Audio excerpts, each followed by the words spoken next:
month ago, and previously he was at NYU in roughly the same departments, and before that he did his PhD at MIT. And as you all know, he's done extremely influential work at the intersection of these two fields, especially in relation to how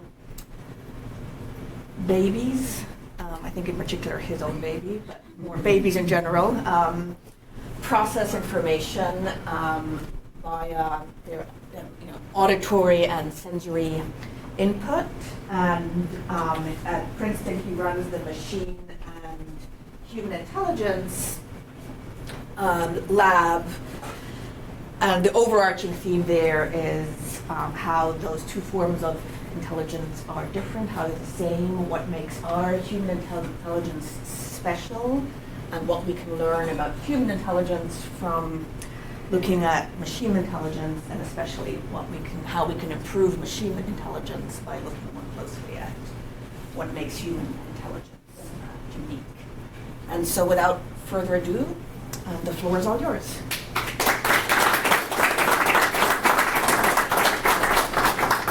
Thank you so much for the introduction, Suzanne. I'm really glad to be here and to have a chance to visit RuCCS, which is such a powerhouse of cognitive science. So I've really enjoyed all the chats today and more to come. So I'm going to talk about learning through the eyes and ears of a child. And before getting to the work, I want to highlight the key people from my group, past and present, to help make this work happen. So there's going to be like 3 components of the talk, or different but related lines of work we did that were the primary work of Amin for part 1, Wei Qin Bong for part 2, and Wentao Wang for part 3. And Zhang and Guy also contributed in some very important ways to the work I'm going to tell you about today. And of course, we all know about the stunning recent advances in AI. I just grabbed some representative headlines from the last few years, right? ChatGPT heralds an intellectual revolution, or meet DALL-E, the AI that can draw anything at your command. Powering these different achievements is nowadays basically the same neural network architecture, the transformer, which I have represented there over on the right-hand slide of the talk. And in my view, these AI advances provide new excitement and new optimism for understanding human intelligence, maybe even human learning and development, perhaps more so than at any other point in history. So I'm personally hugely excited about this. I think the field should be as well. But there's a few nagging issues, and perhaps the biggest one in my mind is what's been called the data gap. That term is due to Mike Frank in this paper, Bridging the Data Gap.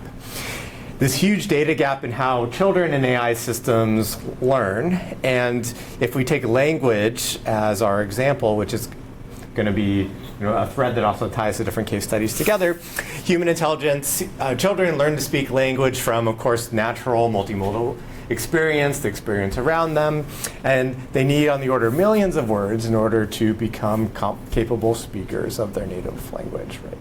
So, the rough estimates are 3 to 12 or 5 to 12 million words per year is what a child hears.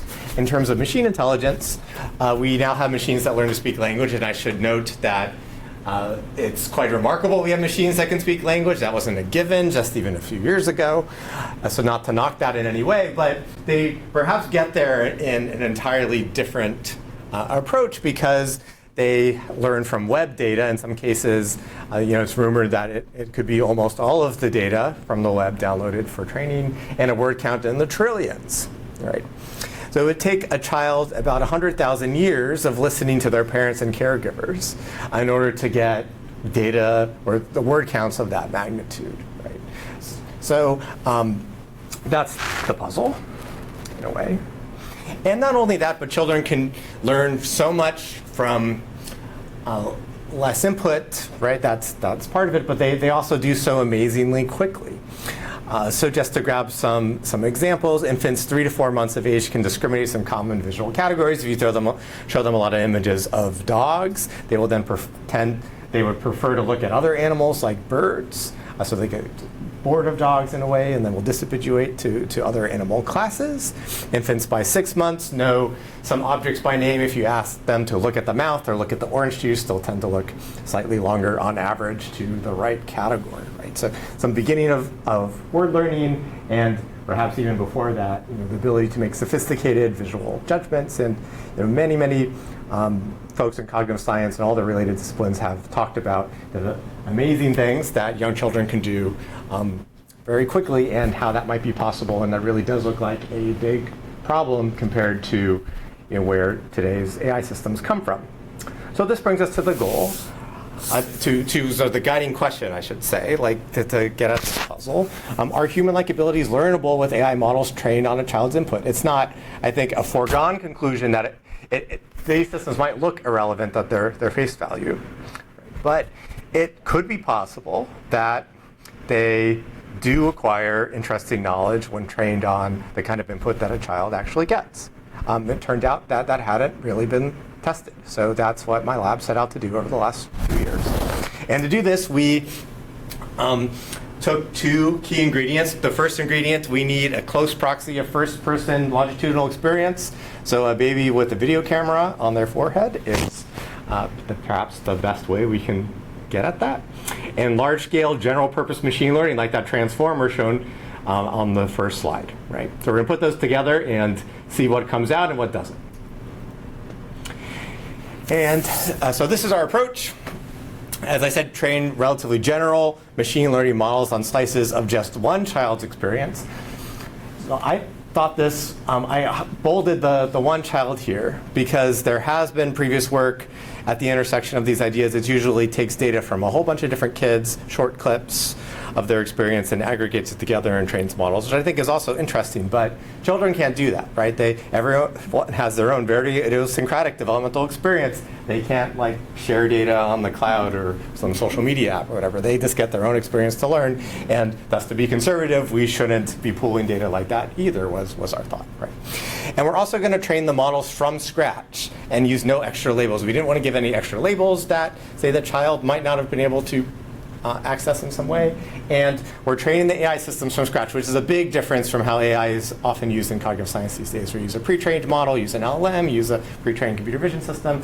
But we're just using models with random initial weights. So nothing except the data that say this one child might have been able to receive and examine what is learnable. So we're really focused here, especially in this first wave of the research, on questions of learnability.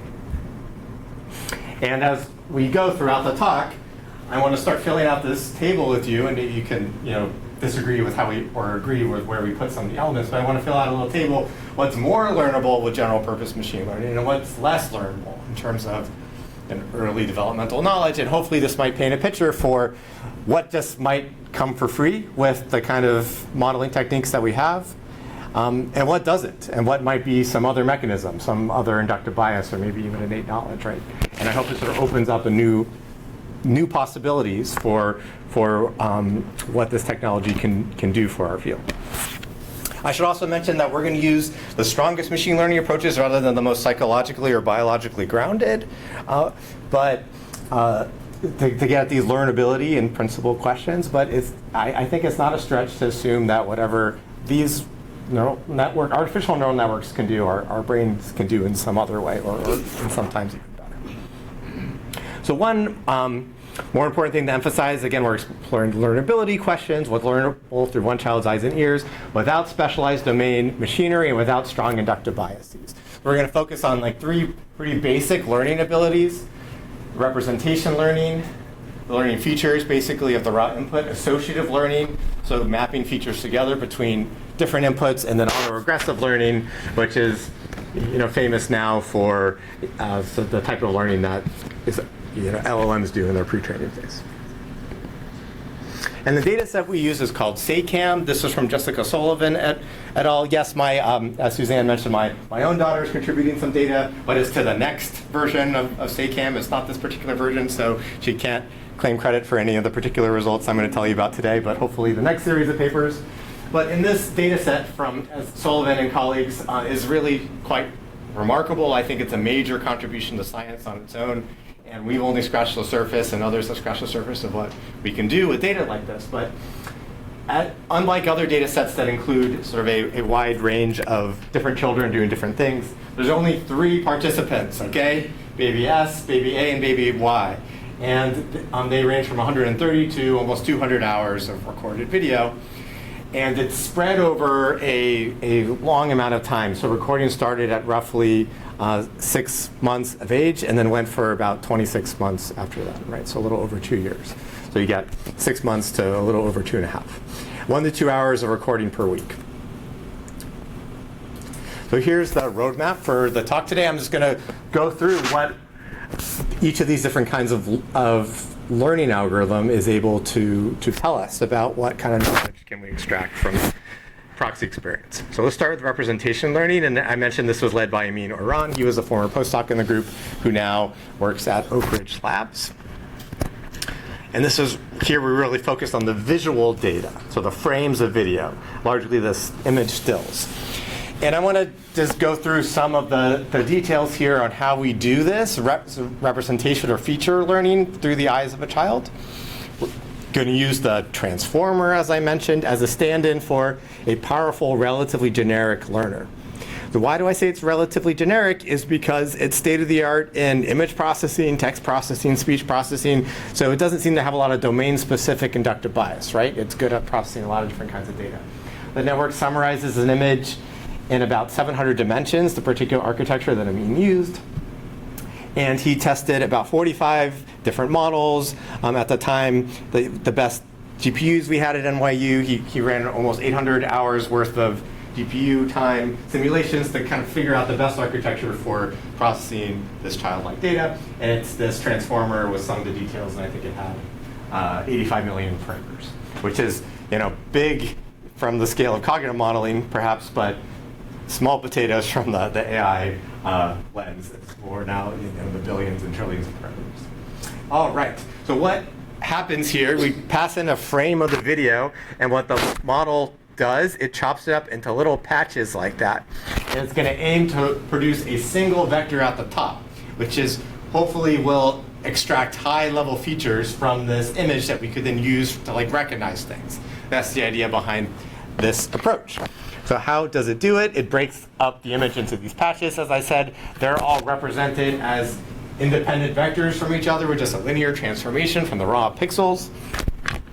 And then the transformer, what it's doing, this is sort of a visual intro to a transformer, if that is new to you, is you would take one of those vectors or those patches and you would pass it to the next layer of processing kind of as is, that's the residual connection, and then say, all right, well, maybe this is a body part, right? Maybe that's a toy, but I can't really tell from my little local snapshot, right? So now it's going to incorporate the context of the patches around it and update its representation.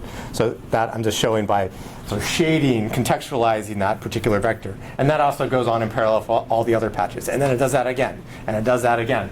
And then at the very top, you take out a single one of those vectors, and the question is, can you use that for some task? So what objective is the model trained on? The particular self-supervised algorithm we found most effective for our data is called Dino. And the basic idea is that you can take two crops or variations of the same frame and then make two copies of your little neural network, the one on the left and the one on the right, right? And they're both going to process those different crops or colorized versions of the image. And they both get a vector at the top, and you want to push those vectors to be more similar to each other, say with cosine distance. And that's it. That's all the network does. There's some tricks you have to do to make sure it doesn't collapse, like make sure that one of your copies is kind of a slow-moving average. And but that is just a very simple approach to try to learn invariances, like invariant features that are invariant to changing of low-level details in the image. So we do that just on one baby's data, and then we want to know, has this model learned any interesting visual features? So at the top, we freeze everything. We freeze the whole neural network. We don't let it update its weights anymore. So all those features are now frozen. And then we ask, what can we decode, what can we read out in a straightforward way using what's called linear probes, which is common in the self-supervised machine learning literature or in neuroimaging research as well. So we ask, all right, maybe we want to detect cats, so we want to score for cats. And the way I'm going to compute that score is I'm going to give each of those 700 features a weight. And I'm just going to take the weighted sum of the features multiplied by those weights and see if I can detect cats versus other things, right? That's one thing I could try to do with my features, and I get a little cat score, just with those weights. But I don't allow, it's just reweighting the features, it doesn't allow any new features. And we asked, okay, so what can we do with this representation just learned from one baby's visual input? Can we classify the categories of objects from head-mounted video camera data, like the baby saw? What about objects separated from their background? What about ImageNet or EcoSet, similar data sets, or place classification? We do these different tasks. We also looked at some segmentation tasks. So can you not only recognize objects, but label each pixel for what object it belongs to, or propagate a segmentation across multiple frames of a video? So these 8 different tasks. And Amin sort of evaluated each of them on the frozen features from his neural net. And then this is a bird's eye view summary of the results. So averaged across the 8 different tasks is a measure of performance on the y-axis here. That's the normalized score. And we're normalizing it to the same exact architecture and learning algorithm trained on ImageNet, which is the standard computer vision benchmark that, if you've ever downloaded a computer vision model and used it for some kind of psychology experiment or comparing with brain imaging data, it's usually a model trained on ImageNet. So we take a strong computer vision system, that's 100%. We're going to measure performance relative to that computer vision system, which was the same, everything the same, just trained on photographs from the web taken by photographers. And we can recover about 60 to 70% of the performance using the baby trained models, and that's shown there in orange. So we have a model trained on all 3 babies and a model trained on baby S, a baby A, and baby Y. It's quite similar to if we subsampled ImageNet, that famous benchmark, to about 10% of its images. And we get a model comparable in performance to our baby trained models, and much better than a model with random features, which, as you can see, doesn't do nearly as well, shown there in green. So if you're interested later, I can dive into the details of the different benchmarks but that go into that average, but roughly it's about the same as a subsampled ImageNet model in terms of performance. And then we can start to examine if there's any things we can say qualitatively about what this network has learned. And one thing we can look for is, can it localize objects? So sure, it can detect a cat with reasonable accuracy, but is it like looking at the cat when it's trying to classify cats? That would be a good thing to check. So Amin ran these object localization visualization, which is called a class activation map, where the basic idea is we're going to look all of those 700 features, right? They all have an activation map for where those features are active in the image. We're just going to weight those saliency maps, basically, for each feature by how important that feature is for cats, according to the model. And then we can look at where it's looking at in the images. And it largely is looking at the cat, which was reassuring, but it's not perfect by any means. It often includes regions around the cat, or the cat's favorite spot on the couch is often kind of included in that saliency map, which was intriguing and made us wonder. In some ways it might be human-like in looking at the right things, but other ways I'm not sure how differentiated the representation is between the cat and its favorite spot on the couch. For cars, similar, where it looks at the car, but also the road around the car. It's not cleanly segmented.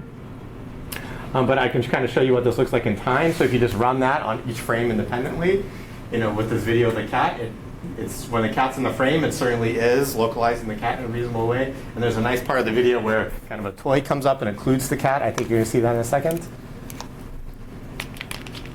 More than a second. Right, this is what the baby is actually looking at. Right, you see it's including the cat, and it largely turns off the cat detection. And that's all just kind of emergent from the features that we got. Another thing that we looked at was the overall structure of the embedding space. So what we did is compute the prototype for each of those 1,000 ImageNet categories. The model's never been trained on ImageNet. It's never seen these images before. They're very different, right?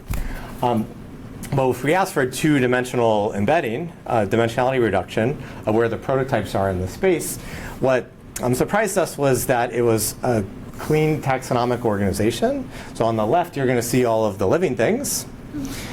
And you see the birds and the mammals and the insects and reptiles. And down here, this whole space of the dogs.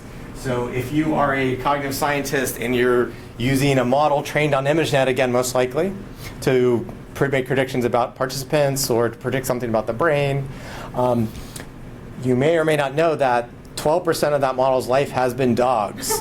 It is trained on over 120,000 images of dogs, and each image is a different dog. So that's why there's so many dogs in this map, but also emphasize the importance of this kind of work to us, where we want to train models on like the actual experience that children get, not just a convenient sample. And then over on the right-hand side are like the artifacts and non-living things, and you kind of get the food, biological, inanimate things in the middle. And one effect in developmental psychology that's been discussed a lot is called the taxonomic bias, where children 2-3 years of age, so older than the experience of the kids we train the models on, when you give them a new word and say, like, this is a dax, and you show them a picture of a dog and you ask them what else is a dax, they will pick another dog and not say the dog's bone, right? So they seem to organize their word, their generalization space in a taxonomic way rather than a thematic way. And that's often discussed as, a special bias, a special mechanism, maybe even an innate sort of constraint children use to narrow down the hypothesis space of meaning. Here, something similar emerged just from bottom-up sort of visual feature learning.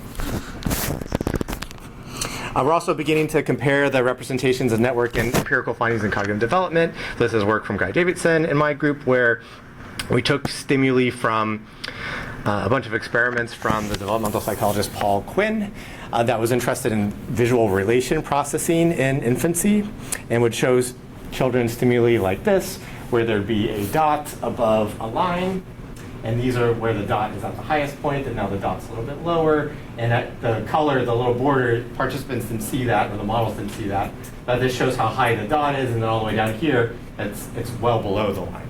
And the dividing line is somewhere in the middle. So I tried to see if infants would sort of detect when the relation changed between the dot and the line.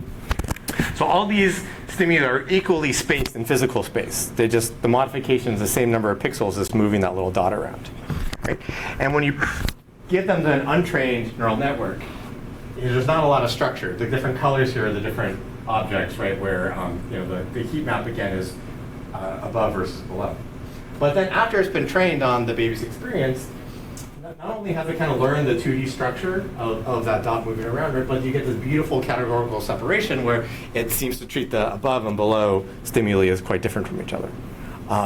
And this is analogous to some of the results in developmental psychology, like 3 to 4 months age infants detect that change in relation and also seem to have some type of categorical boundary. You can do the same thing for between versus outside. So here now that dot is above, then it gets between the two other lines and then below. And now you get that nice three-way sort of separation in 3 different classes. That also works for 3D stimuli. We checked it wasn't just about these dot patterns, but you get a very similar map if you use like 3D rendered stimuli. So it seems to have picked up something about basic visual relations. If you read the paper, which goes into all the gory details, guy looked at containment and so on, and is a ball in a basket, and that the models were much less robust in picking up, right? So it didn't work for everything. All right, so what do we have so far? In terms of more learnable, I put in that column broadly useful visual features across 8 different tasks, and also some simple visual relations seem to be captured. But what seems to be less learnable is crisp object localization, and that is the merging of the cat and its surroundings. Just from everything we've noticed so far, it doesn't look like it has crisp segmentation of objects from their background, or really any understanding of the physical world that we know young infants have. So that's why I made that particular categorization. And I'll pause, every time you see this table, I'll pause for a question or two if you guys have any, before I move on to the next one. Please. A question. To what extent is there temporal information in your network that you're putting into it, so that frame 1 has a certain temporal relationship to frame 2? Yes, great question. Not a lot. Obviously, that's in the video data. Obviously, it's hugely important, and there could be a very important reason for why we weren't able to learn much about the dynamics of the physical world. So we largely used approaches that were developed for static feature detection, right, on static images. So we're treating them mostly like a bag of images. We did try, like, rather than just perturbing a particular frame, that we make all, like, the frames in time, we kind of treat those as the perturbation, and that didn't really make a difference. Once you had those transformations, I think ultimately the story like that is correct. I think the baby isn't necessarily generating those transformations, and they're kind of using temporal changes, but it didn't add anything to the manipulations that we had. But I think that's partly because of the current tests. Maybe they're not needed, but to really get a richer model of the world like the infant mind is building, we're going to need video. So the other thing I noticed, There looks like there's one more. I'll get that one, and then I'll go ask. Okay. Oh, go, yeah. So to what extent do you do differently on things that have non-changing shapes, like a ball, versus a cat that can be in different positions, and also things that are more likely to stay in one place, so deformable versus non-deformable. And my couch is probably going to stay in the same place, whereas my cat's going to move around across a variety of backgrounds. No, that's a good question. I didn't notice that being a feature to distinguish like categories it learns or not. And but maybe let's revisit that again after the next part where we're going to talk about more explicitly what words might it acquire, and there'll be more to say about that. Yeah, was there one other question before? Maybe you can cover this in the part like this. But when you talked about assigning a pixel to an object. Oh yes. Right, and so it occurred to me that a pixel can only be associated with a single object. That means it's hard to get an additional binding to a particular object parts. Mm-hmm. If you don't have a particular object part, it's harder to get exact location for objects. You don't have what part of the object are you going to get that exact location associated with. Yes. I completely agree with you, and that's a limitation of like the particular computer vision benchmark and most of the computer vision benchmarks. I guess one thing I want to make a distinction is we didn't use that to train the system in any way, right? We just looked at, like, can we read out that kind of information if we just reweight the features that we've learned? But the objective itself that the system is trained on is only just to try to learn invariances in the child's experience, right? So that was like one of the evaluations, but it wasn't part of the training of the model. All right, so let's talk about associative learning, and now we're getting into word learning. We're going to start bringing in the language to what we just did. And this was a focus of an article published last year by Wei-Qin Bong. Wei-Qin Bong is now a research scientist at Meta. That's my daughter, though, so she will be, again, hopefully her data will allow us to do even more interesting things down the line. So this article in particular relates to the problem of word learning, and let me remind you what that problem is. Like for a child, because it's easy to forget what it's like to try to learn your first words, right? So this is a thought experiment inspired by Quine's problem of reference, but a little bit of, it's been like co-opted by the word learning community. So say you are visiting somewhere foreign and you see this scene and it's paired with the word zup. Right? So what does zup mean? What might be the meaning of this new word, right? It could be many different things. It could mean a ball, or maybe a big ball, especially if you don't know what are the relevant concepts in your daily life yet. It could be, the fact that it's 3 p.m. or the room is messy, right? Or it could refer to the couch cushions. So it's extremely underdetermined. And we know GPT-4 or similar, right? GPT-5, ChatGPT eventually can learn the connections between the words that we speak in language and things in images, because you can talk to the system and it can refer to particular parts of the image. It kind of knows those things. But did it need to train on the whole web to get that, right? What about child scale? What ingredients does the child's mind need to bring to the problem in order to make progress? And in cognitive science, just for this specific problem of learning the meaning of words, like what zup might mean here, there's been many different proposals for underlying ingredients and inductive biases. There's the mutual exclusivity bias, the whole object bias, taxonomic bias I mentioned, the shape bias, joint attention, theory-driven conceptual knowledge. Philosophers, cognitive scientists, developmental psychologists have proposed all these different things that children are using to help narrow down that hypothesis space. And I love all this work, and each of these ingredients has support in the literature, but from a list like this, it's hard to know like what the role of each of these different components might be in explaining real-world learning, the kind of learning the child does after they go home from the lab and just start interacting with their caregivers, right? Where most of these studies are done in the lab to see if children are sensitive to particular biases. So we're going to leave these ingredients aside for now. You can kind of take this as an interpretation of what we're doing with this enterprise and ask how far can the simplest theories of word learning take us? We'll see what that limit is, and then we can talk about what we haven't reached yet. So Wei Keen developed this model, the Child's View for Contrastive Learning, or CVCL model. CVCL has two neural networks that are like trained to talk to each other. The top neural network is the vision model that I just talked about. So he just borrowed that from Amin, who's also an author on this. And then there's a second neural network, which is going to be the verbal encoder, which takes an utterance from the parent or caregiver and produces a vector representation of that utterance. So that's the U vector here. And we only had 61 hours of annotated video from baby S, so it was quite limited. That's only about 1% of the speech that baby would have heard over the first 2 years of their life. And we asked, okay, what could like a souped-up associative learner do? Like how might we operationalize this, and what might it be able to do? So what it's going to do is say if that utterance, look, there's a baby, occurred nearby that video frame, we're going to push those two vectors together. That's going to be the objective of the network. It's going to be you two neural networks, you talk to each other, and you try to make U and V more similar to each other.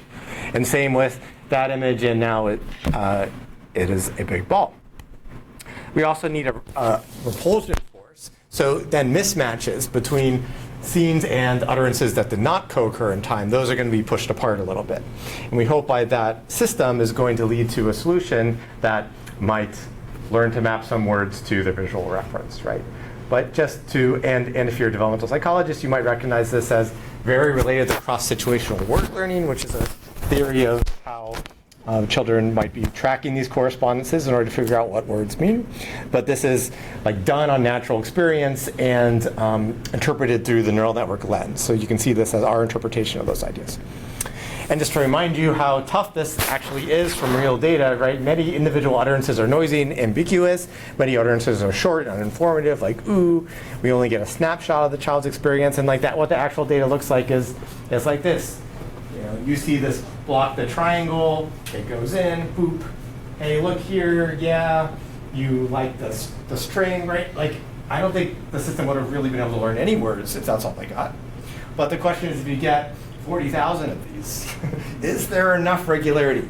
Because the child's often looking places where the parent's not talking about the things they're looking at, and vice versa, right? But we asked, all right, what happens at the output of the system? So what we did is we made some test trials, like a vocabulary test. You would give a 2-year-old that comes into your lab and give them 4 options and say, which one's the ball? And we have images of balls and cribs and stairs and sand from headcam data. And we have these 4-way classification trials. And the way that the CVCL can answer this question, we don't need to train some linear probe on top.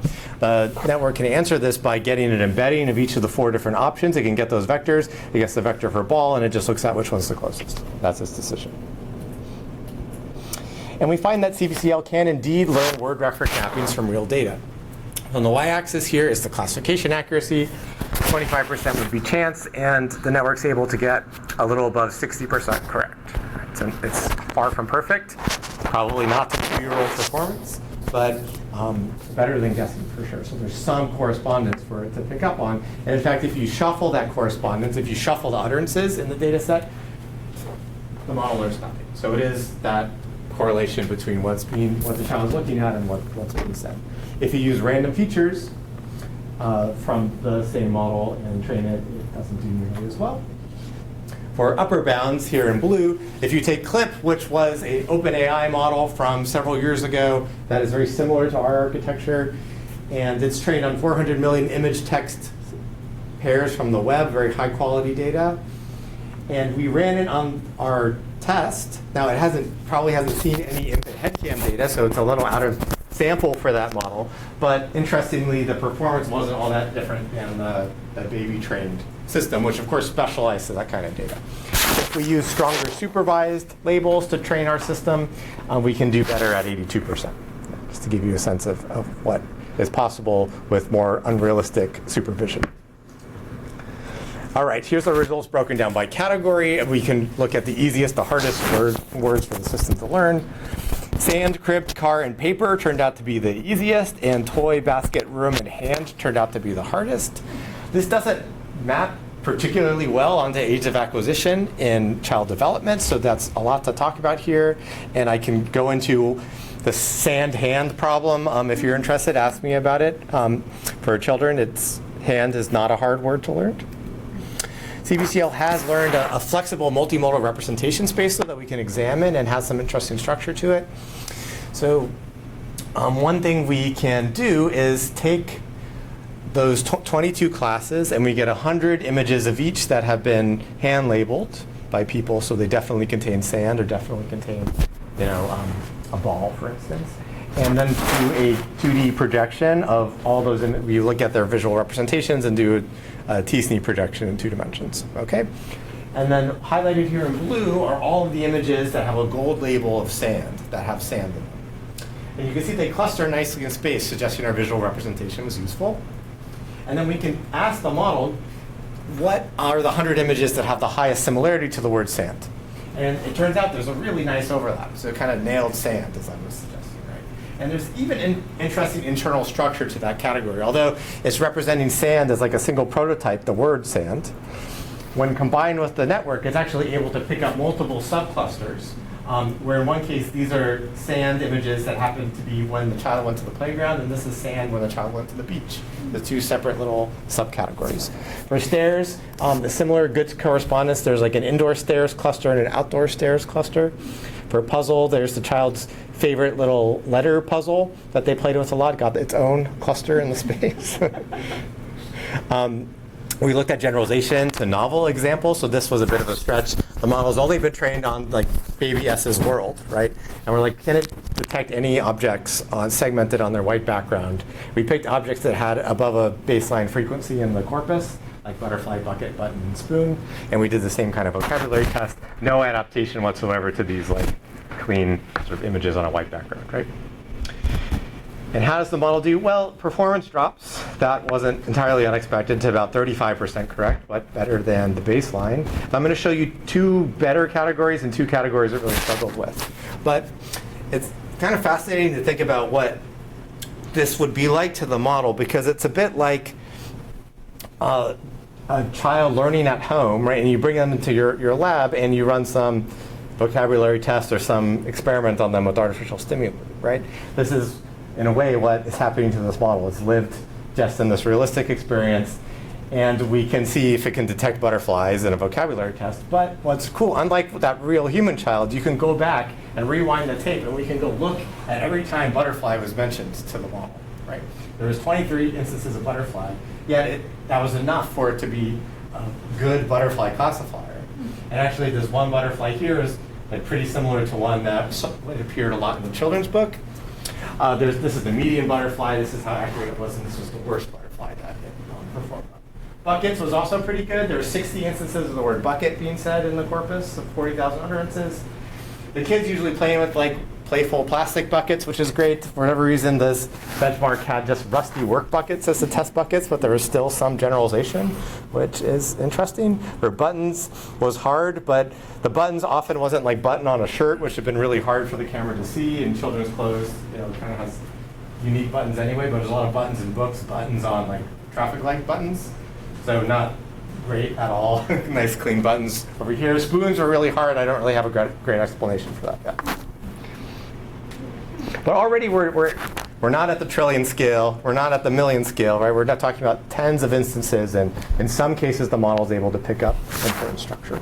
I'm going to skip this about the global verbal visual alignment, and the sand hand, again, you can ask me about that maybe during the questions if you're interested. All right, so to fill out our table a little bit more, word referent mappings, especially given consistent visual cues, that turns out to be the key to sand, is that when the child is playing in the sand, parents talk about it a lot. Don't eat the sand, don't throw the sand at your sister, don't get the sand in your eye. It'll learn sand very easily. Right? But robust out of distribution generalization was shaky. Questions at this point before the last part? Yeah. Hi, thank you so much. This is fascinating.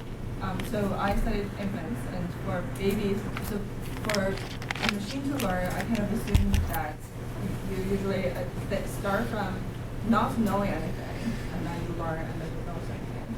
And then for the babies that are looking at the world, that get these videos, presumably they're listening to the speech, they know something about the speech, and they're making some decisions about where to look.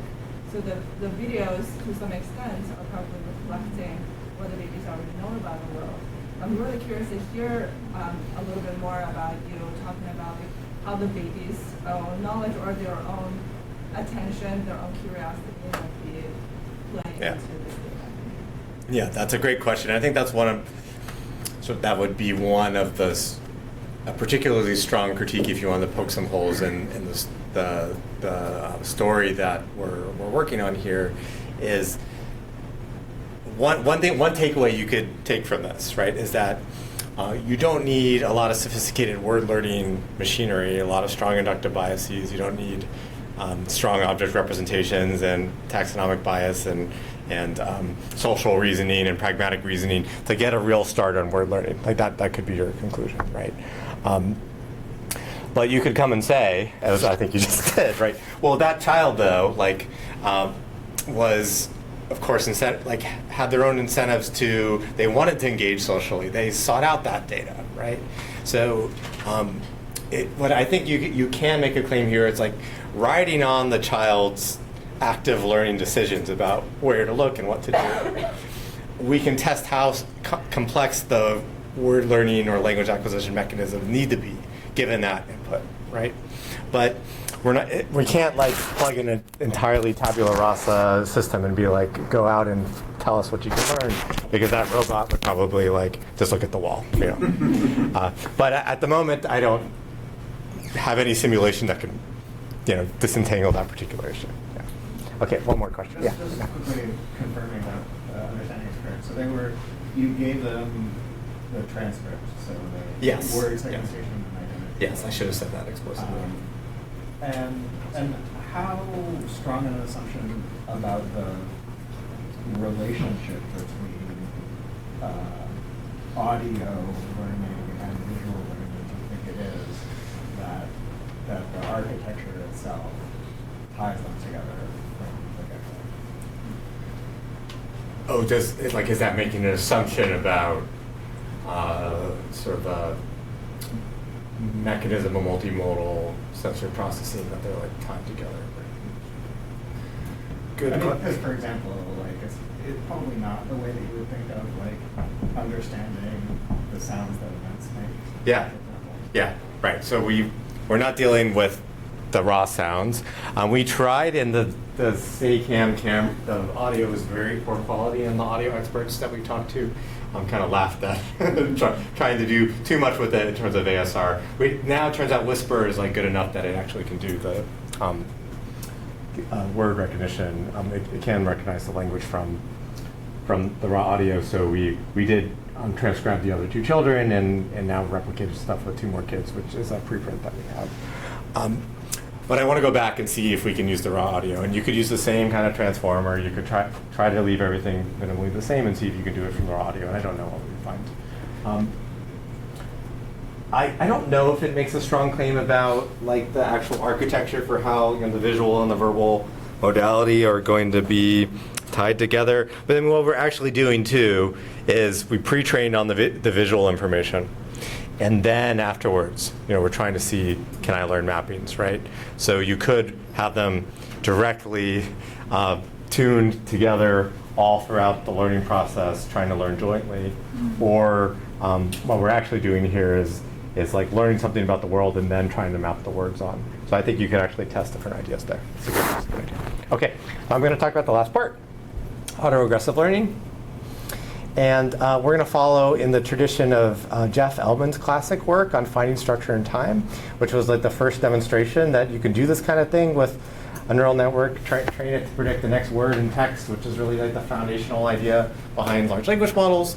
And he showed that interesting linguistic structure can emerge from those kind of simulations.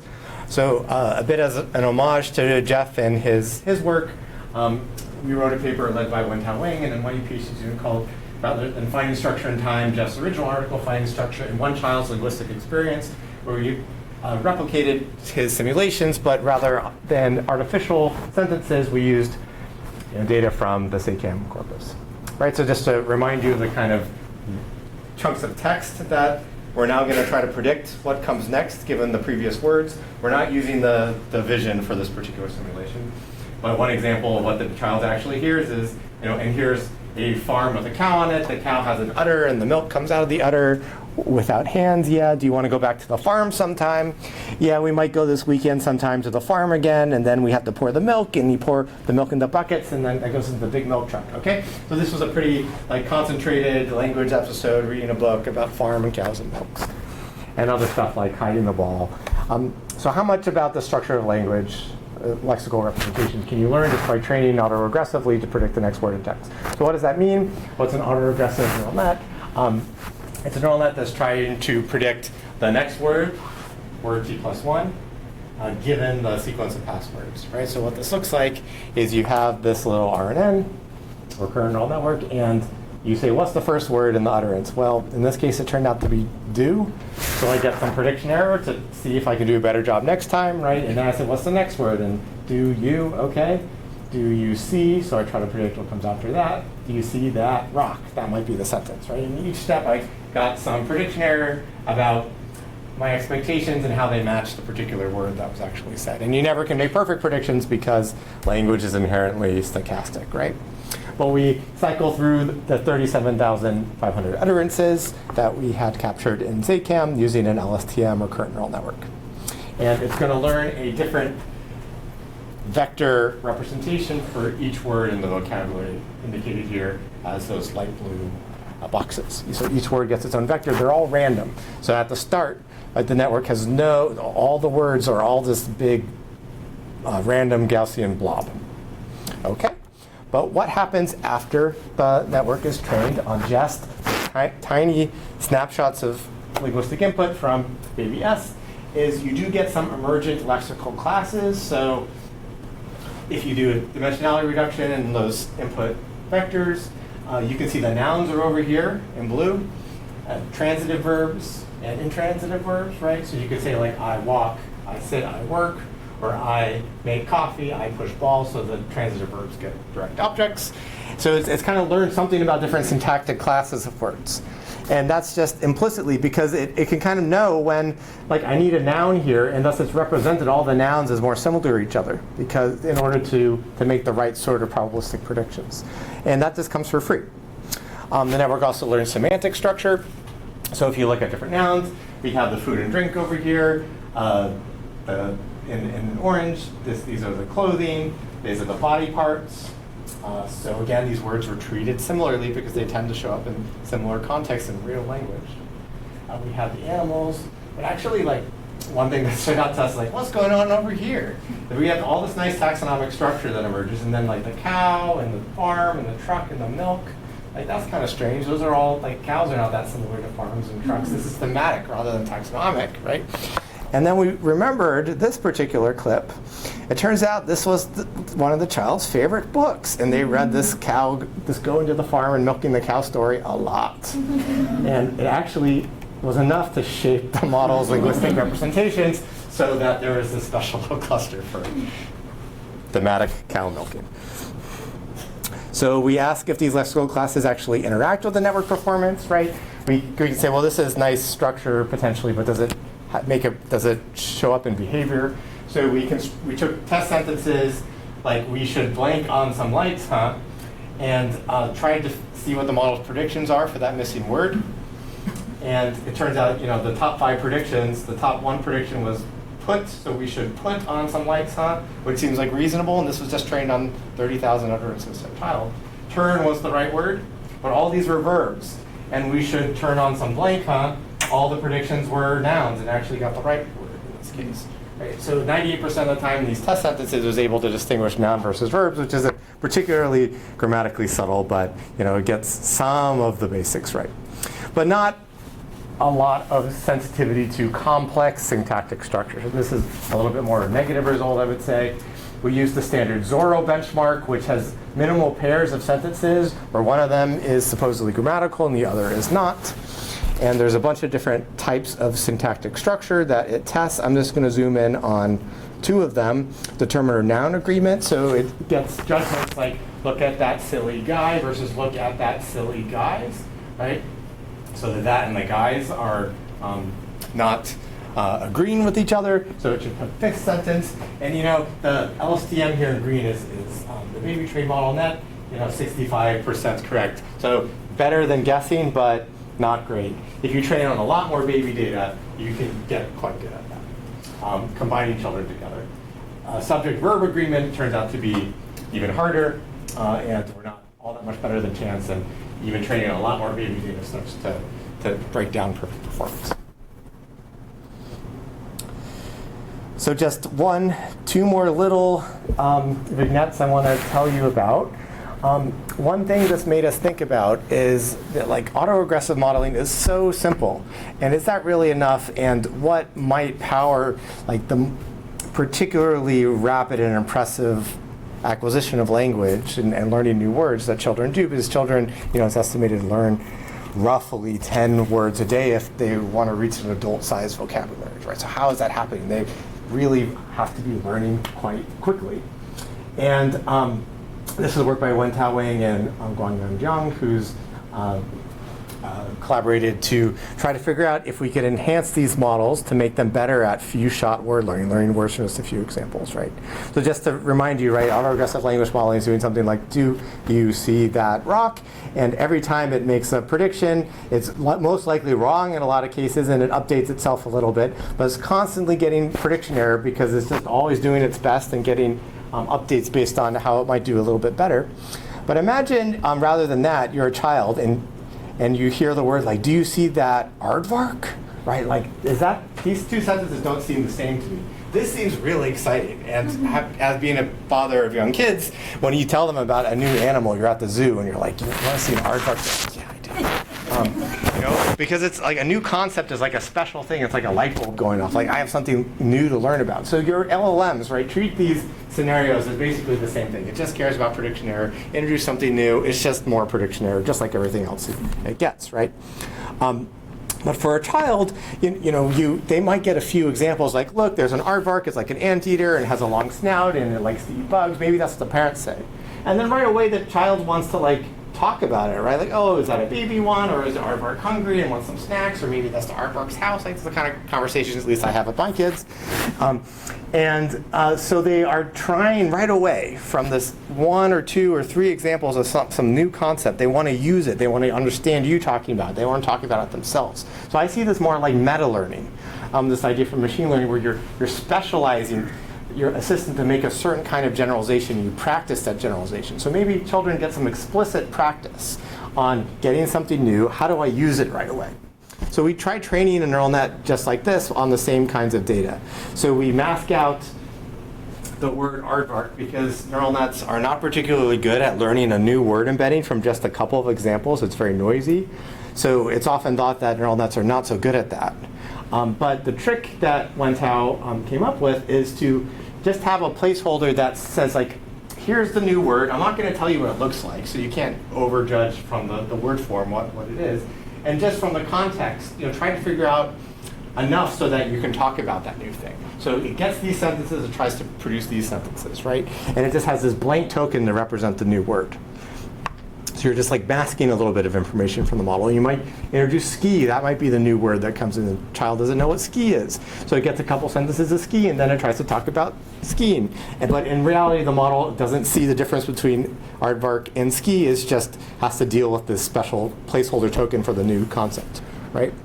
And so we trained the system like this on the child use corpus, which is about 5 million words, again in the ballpark of what a child would hear over the course of 1 year, but it's from a bunch of different children.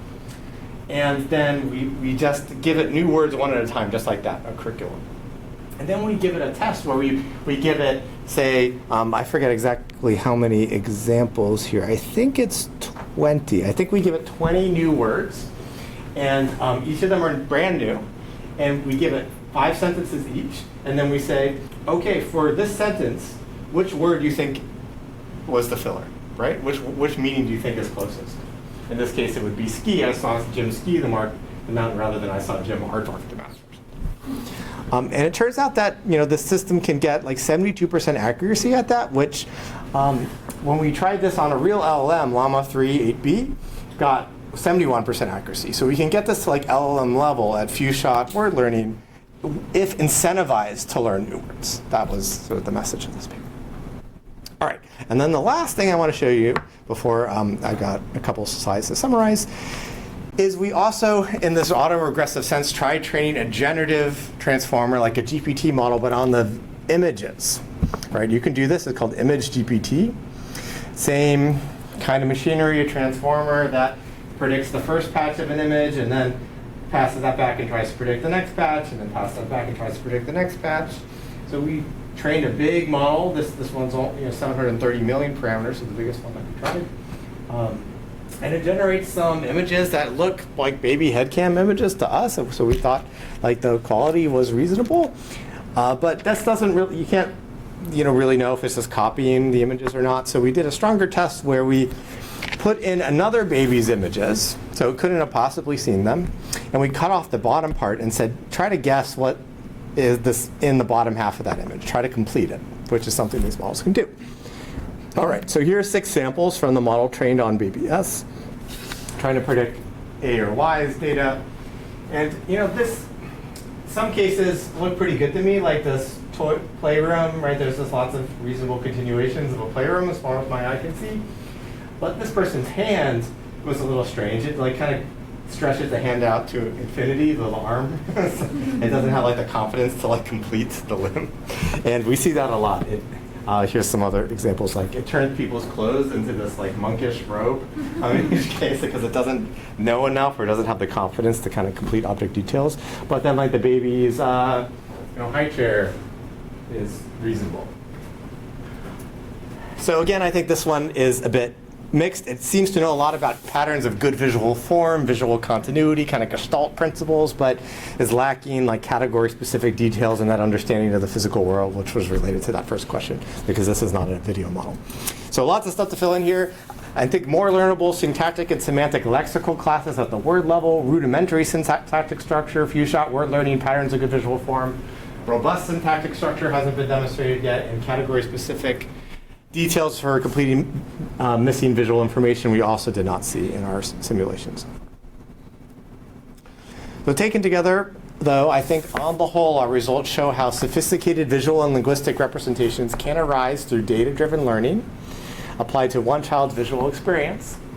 But just to put it in context, we trained on data up to roughly 2 years of age, and a 2-year-old is so much more sophisticated than any of the models we've trained in lots of different ways, and how much they know, how quickly they can learn it, how well they generalize. So what is missing?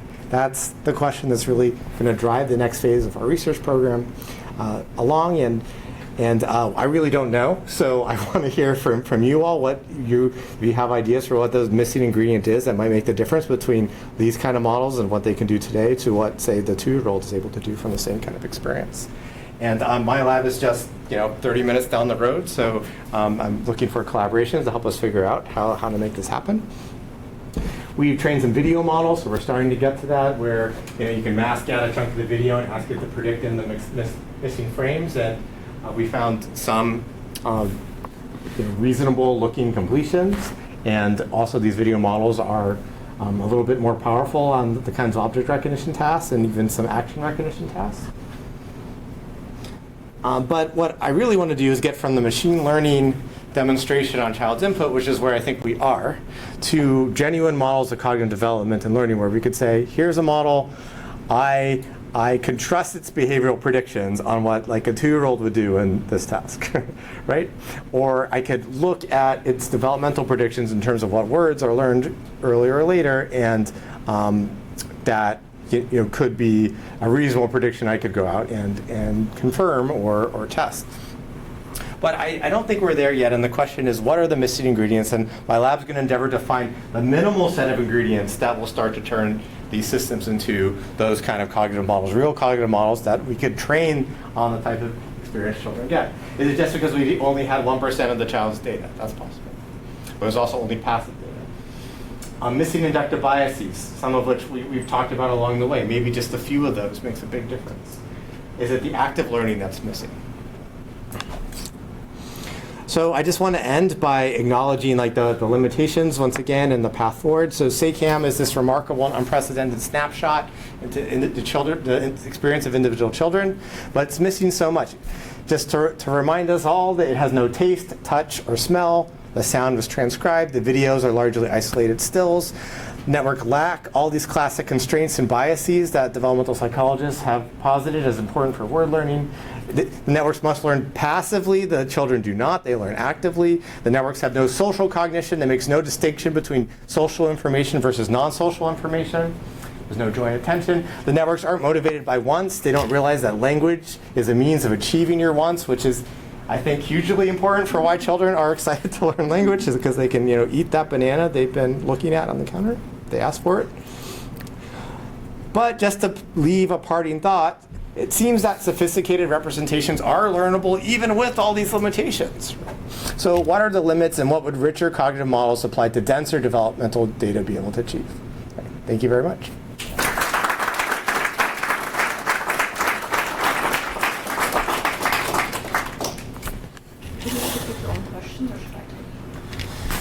Happy to do it, sure. Yes. Questions? Yes, Jacob. So this is a very speculative question. So there are many arguments on the nativist side for strong inductive biases of various kinds. And at the broadest level, your argument is that you could do without those inductive biases surprisingly well by just using essentially off-the-shelf. I mean, not to minimize it, but basically fairly simple statistical estimation procedures, right? Yeah. So let me just sort of randomly pull from a set of nativist arguments. Yeah. Challenge it in one way. So if you're talking about making it stronger, but I'm worried it's too strong. So if you could, with a simple feature of it, learn, for example, some basic syntactic structure from linguistic input, why can't my cat do that? I assume that my cat's basic brain structure is approximately similar to, it's obviously not completely identical, but so it has some, autoencoders, it has some feature extraction. It clearly can apply them in various useful ways for its lifestyle. So how come it doesn't learn its name? How come it doesn't learn what a noun is and what a verb is? Yeah, I think that's a very fair question, and I don't know in specific detail why your cat hasn't started asking for things in the kitchen, right? But I think this kind of leaves us at an interesting place where that argument is not. I don't think we have an answer to that. It's not that we learned robust syntactic structure in a way that would really sort of impress linguists. We're like 65% on telling two sentences apart for which one's grammatical or not when they get hard. So that is not great. And the language the systems produce are not great from the amount of data that we've been trained on. Nevertheless, we know what the systems are capable of when they are trained massively. Now our models though are they get to that point, which in terms of syntax is very limited, and it's completely focused on that one task. It's trying to predict every single word, given all the passwords as best it can, and it also gets this, cycle through that task multiple times until it settles. There are motivational factors. I think for some of our simulations, like the associative learning, right? Some animals probably could do that, and we do have evidence of some animals knowing a large number of word-referent mappings for particular objects. And can we learn what peace means, or can we even learn a lot? We haven't gotten that deep into verbs. The verbs are more challenging. I think we're going to need video. So I don't know. I think we're still, some of the abilities we're talking about overlap with non-human animals, and others I think are superhuman, but for exactly the reasons why.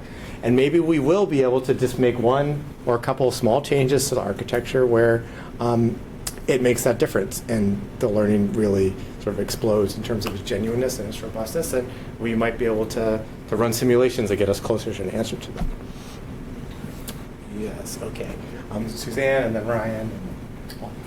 Yeah, so thanks for that great talk. So here are two features of our learning that might make a difference for replicating infant learning in humans, and my question is going to be, what do you think about that? Yeah. So one is, if there's, so both are about adding a temporal dimension. So if there's something in our egocentric frame of reference that retains its shape and size across changes in location, or at the very least retains its internal spatial relations while moving, we identify it as an object.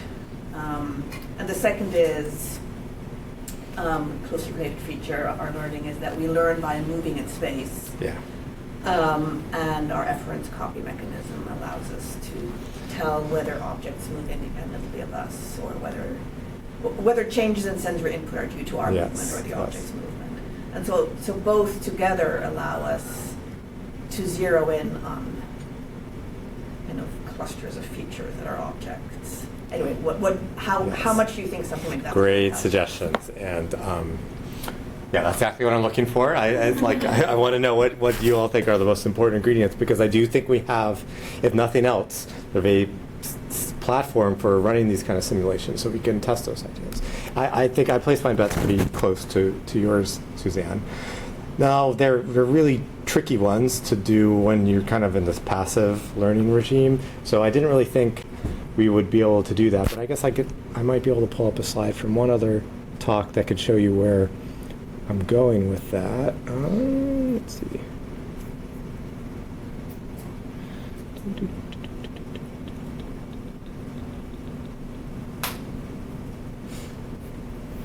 Okay.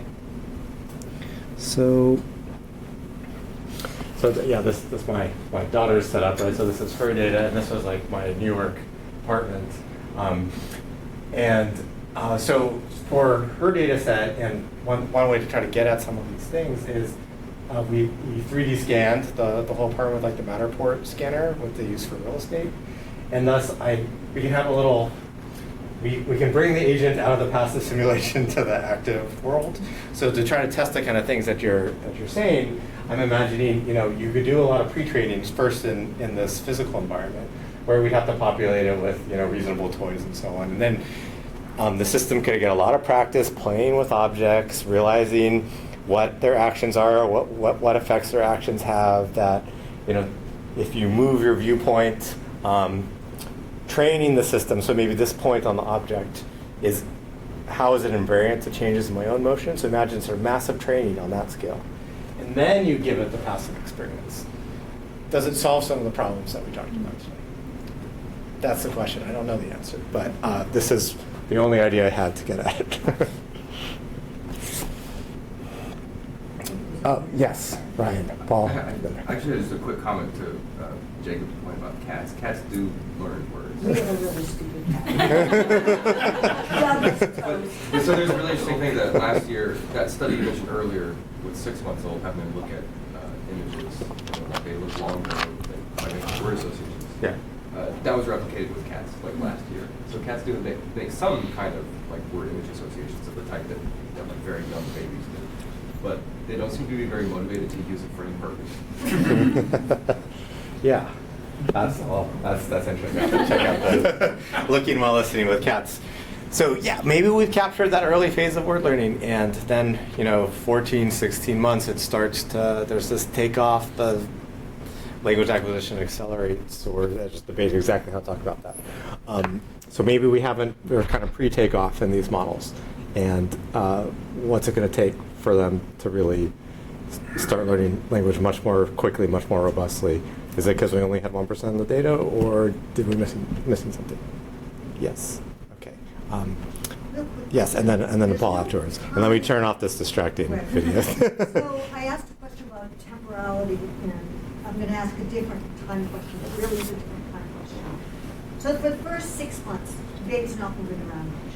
For the first 3 months, the baby really isn't moving around much. So that may be part of the answer to the question is, and I'm very much an innatist, but in your system, I don't think you tag things according to this is the video the child saw when they were 9 months versus this is the video the child saw when they were 12 months.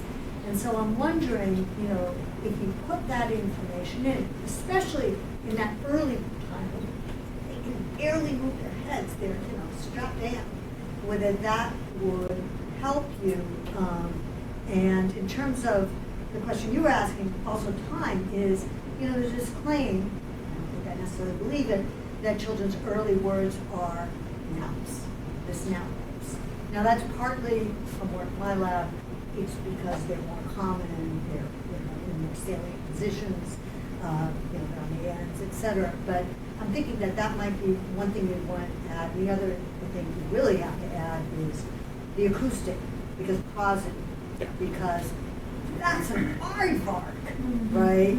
I mean, you're not going to say, oh, that's an aardvark. Yeah, exactly. So I think that will, now Whisper will not give you prosody. We've got a souped up version of Whisper that we pre-trained, and now it can do prosody, and it can get stress, but I think that's the other place you're going to have to look for, you know, some more success.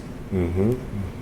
Yeah, that'll be fascinating. If we're able to do that, we're able to do it with the raw audio, right? We can really see. Affective input is definitely a really big missing piece that's so important for the genuine, like, the way that children learn.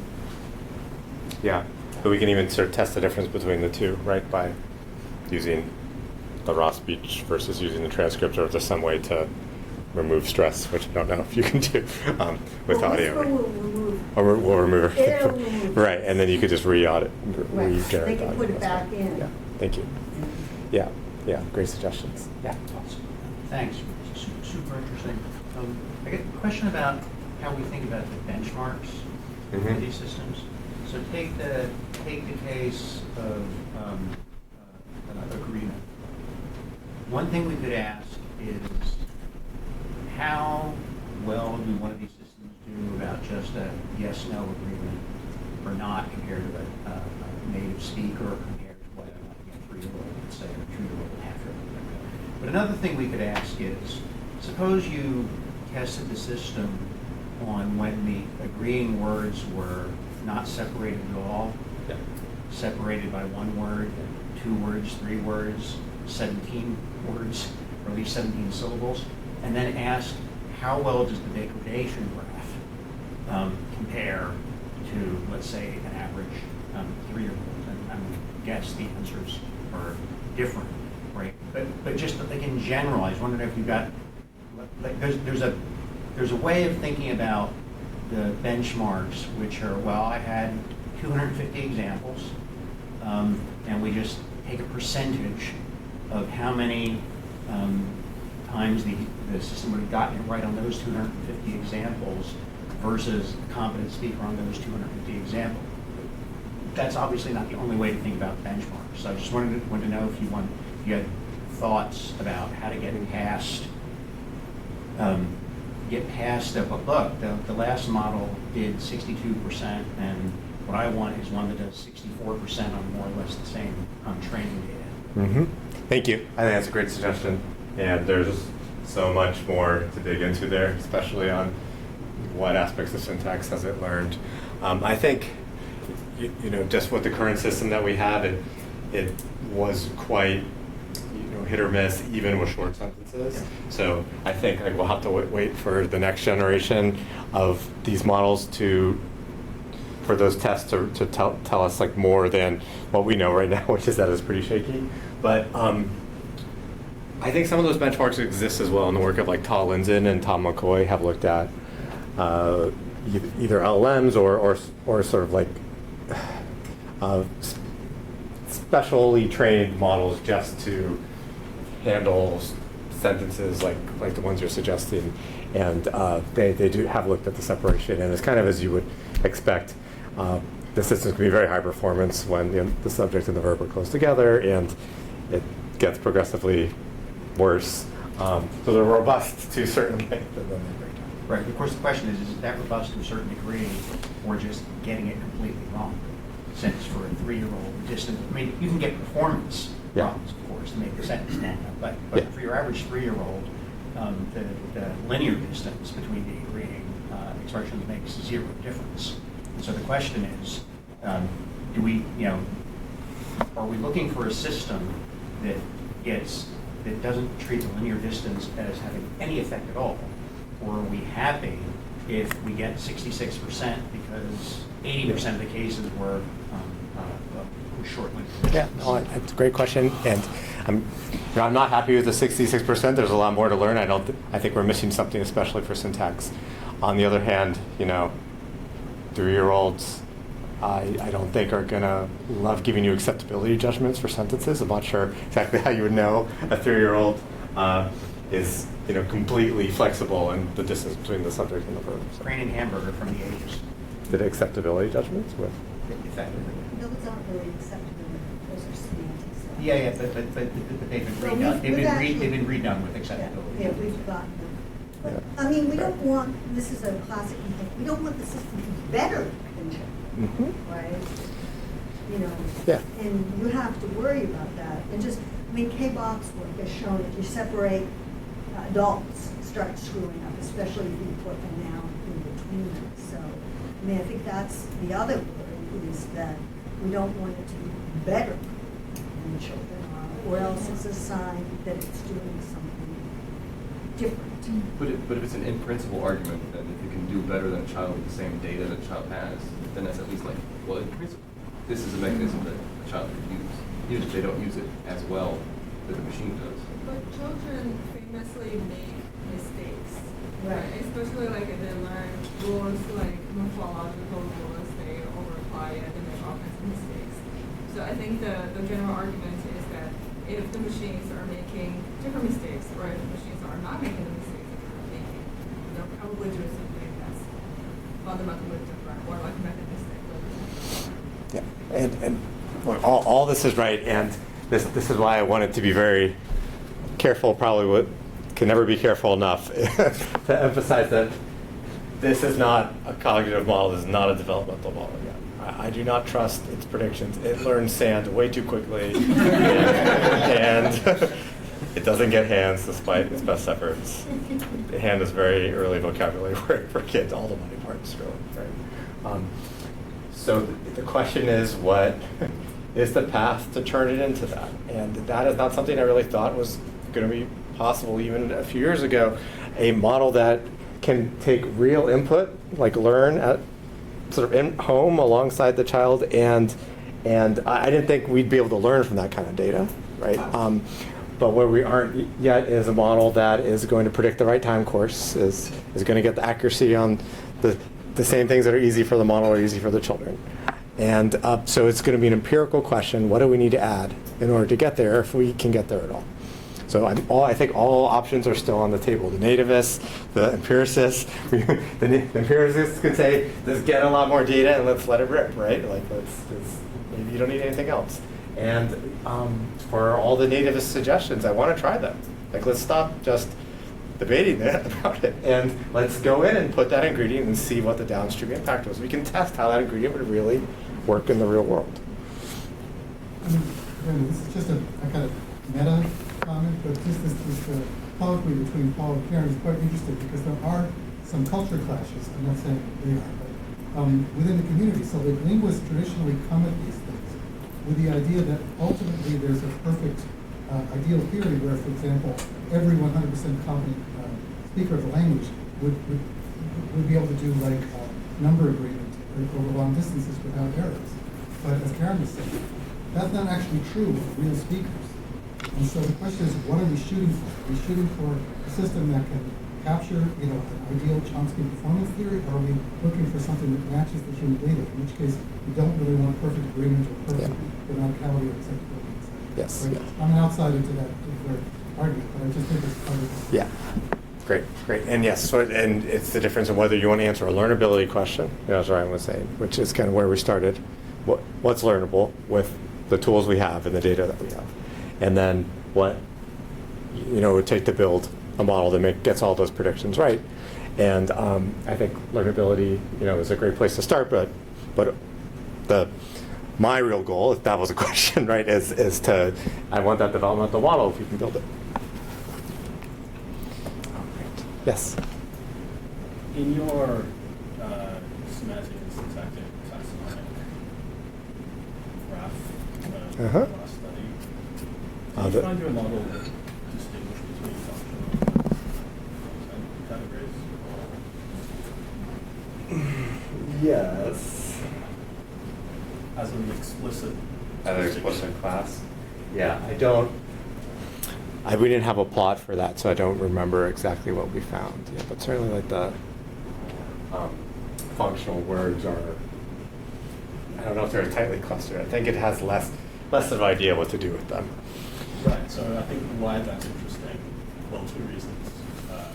So I guess a lot of the word learning that's happening here is for things that have concrete correlates. Right? And that might be something, I mean, that's plausibly something that visual attention will ultimately have. Doesn't have a concrete correlate in the world. It's not clear to me what, well, maybe looking helps in some sense, but Yep. functional categories just generally are things with less kind of rich, well, concrete semantic content. And I guess syntacticians and linguists do think that these form Yeah, well, and I think that's absolutely right, and certainly the multimodal learner is picking up on stuff that it's best at concrete objects that are referred to consistently.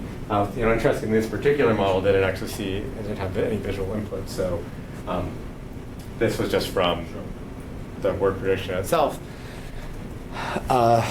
It's going to be complicated, and I guess my real worry is with abstract words of the kind that you said, where it's like more early vocabulary word. I don't know if these systems are going to be able to learn. I think GPT-5 knows more. How did it get there? So I think also you can look at those systems and kind of upper bound of what's possible. Even though we don't know the full set of bag of tricks or any of the bag of tricks at this point, but what does it take, right? So we should look at all the sources of evidence and figure out how can we bring a system like that towards those abilities. I don't know if I want to know the minimal set of things we need to change. Yes, Suzanne. Yeah. So, so this is a question about motivation. So infants are motivated by all kinds of things like affection, food, and so forth. And the question is going to be, how do you replicate that kind of motivation in an animal? Obviously, they don't need to eat. So, Yeah. Is there any kind of reward structure you think that could replicate that? And here's a very specific example to tie into. Well, I mean, it's not surprising, right, that humans learn body parts very quickly and machines don't, because infants have all kinds of sensory information attached to body parts and pain experiences. Yes. And so they're very motivated to learn those kinds of words in a way that might actually be replicable because it doesn't have anything to do with affection and love, but it has to do with sensory information that you could potentially at least replicate in a robot. Yeah, great question. And those are also the things that I think are going to be the stickiest, or I'm not sure what to deal with. Yeah, the body parts learn very quickly. Like children that can hardly speak, they can do head, shoulders, knees, and toes. And you're like, how, right? It's just not relevant that often to talk about your knees, but they seem to know it. My guess is that it's not prior, as you're saying. Like, what better word? You have one, right? You have sensation of this thing. It's just easier to map words to it. And I don't know what we're gonna do about that. So I don't think we're gonna get that right, unless you have some embodied system, some humanoid in the virtual environment. I just haven't even thought along that direction. But one of my daughter's earliest vocabulary words was banana. Why? She loved bananas. The model doesn't care about eating bananas. What are we going to do about that, right? But could you build in rewards into the Yeah, in the virtual environment, right? I don't know what we're going to tell the system to do. So I think that's where we're going to need the most help, is to figure out what do you do in that active exploration, because it's also going to be so impoverished compared to the actual experience, the social experience, right? That you can't really have other agents, but I guess it's better to be conservative and not and have that be weaker than the real world and stronger, so we can figure out what's learnable. But yeah, if you have ideas, please help us. What should little Luna robot be doing? Yes. Okay, Ryan, and then maybe Paul again. And I think that's probably I'm at kind of curious time. if this specific problem, like at least certain kinds of motivation, is partly solved by attention. As I said earlier, right? So if you collect maybe like more video data, are you going to find like with your daughter's head count that there's like a lot of banana footage because she likes bananas a lot? She spends a lot of time looking at them, looking for them. I wonder if that would close the gap somewhat. Yeah, I was thinking like something along the lines of the novel word thing, where you have a new word and then a lot of attention gets directed to that. So there's some kind of attention. That's certainly true. I wish that was the whole story, but I'm doubtful because hands, for instance, they're present a lot in the frames, right? Because they're around a lot. But they're not talked about explicitly all that often. So this is kind of where the associative learners break down, is when you have something present a lot that's not talked about. Sand, when it's present, it takes up the whole camera. Parents talked about it, boom, it's learned. But the hands, present a lot, right? Not referred to that explicitly. So there's probably more than the banana, probably has higher word frequency, but it was. So you need them to coincide in the same moment. Yeah, they need to be like strongly predicted. That's what the system picks up the best, right? And I know some of human learning works that way, but not all of it. And so what do we have to do to transcend that? All right, last word. Just a suggestion about possible thing to add. A lot of the things you said seem very friendly to a kind of Lightman, Trueswell, guess and confirm model about lexical acquisition. Yeah. This slide suggests the system is potentially really quite good about distribution classes. So, like one thought that occurs to me is, right, what if the system was using exactly what you showed us for the guess component of a guess confirm model, but what you do is, as Gleason and Drew suggested, start with the nouns, because they're your best shot for the first 50 words from the environment. And so if the system is able to sweep out something like a noun distribution class, then having had first pass through lots of visual stuff and listening to a bunch of stuff, now go back, take another pass through, and start guessing and confirming, starting with the nouns. Yeah, great idea. I'd love to be able to have two versions of the model. One more Lightman and Trueswell, the other more you and Smith sort of learn all the associations, see who wins out. Then that's what's happening here, right? You kind of, all these words are linked up because of the book, but they're also being pulled to their taxonomic classes, and they're both constraints are kind of happening at the same time, right? Just the neural net math worked better with the you and Smith story, but if we figure out a way to do it, I'd love to test that. Thank you all. Thank you, everyone.